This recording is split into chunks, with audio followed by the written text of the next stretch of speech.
Hope everyone had a wonderful, wonderful week. This week is Parshas Vayetze, and I wanted to spend a couple of minutes focusing on Leah. And we find Leah has a very, very inauspicious beginning. Our introduction to Leah, we are told that Ve'ene Leah Rakos, she was a crier. And in contrast to Rachel haisa yefas toar v'yefas mareh. Rachel was very beautiful, was very appealing.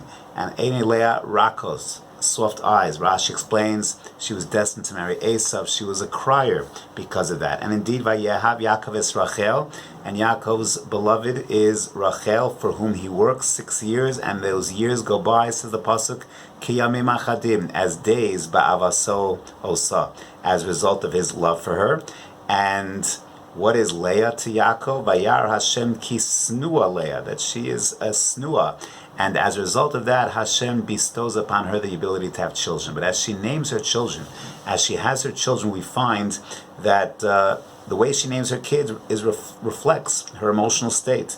She has Reuven, pasuk lamed beis perek chav tes, and she calls him Reuven ki amra ki ra'a Hashem ba'ani. Hashem sees my impoverishment. She has another child, Shimon, and Vatomer ki shama Hashem ki snua anochi.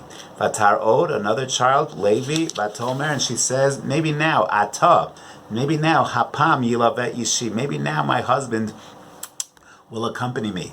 So you see her psychological state. And then something amazing happens. Everything changes.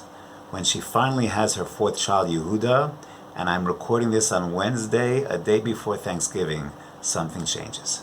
And we are told, Vatar Od, she has a fourth child, Vateled Ben, Vatomer, and she says, Hapam now Ode es Hashem. I will give thanks to HaKadosh Baruch Hu. I will thank Hashem for what He's given me.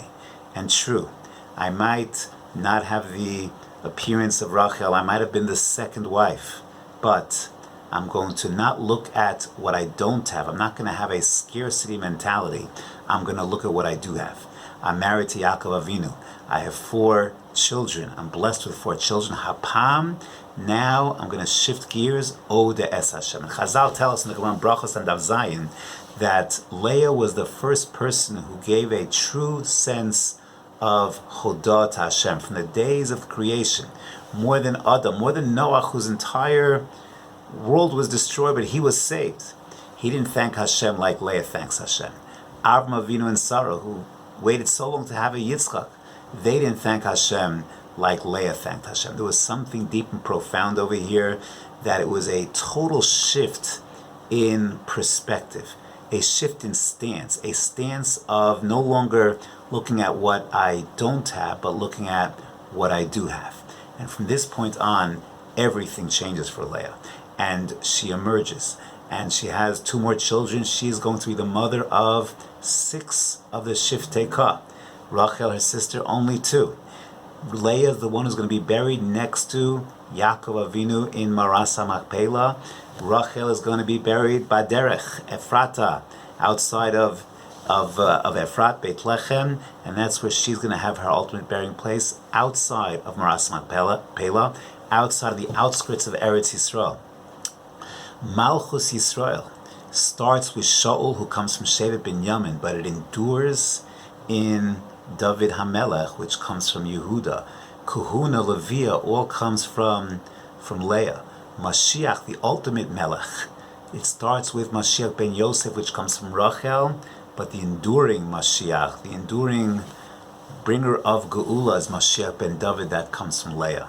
And perhaps there's a fundamental message over here, and that is that Leah is the ima of that shift, what I will call grit, that ability to overcome many, many challenges, and as a result of that, she emerges as the one who lies beside Yaakov Avinu in eternity in Marasa Machpelah, and unbelievable. But when one thinks about it, yes, Leah starts her career off as Eine Leah Rakos, as a crier, but it's Rachel who is the enduring boche for Klal Yisrael, for all of the missed opportunities. Rachel mevaka al banea, for being in Gullus, for all those years in Gullus.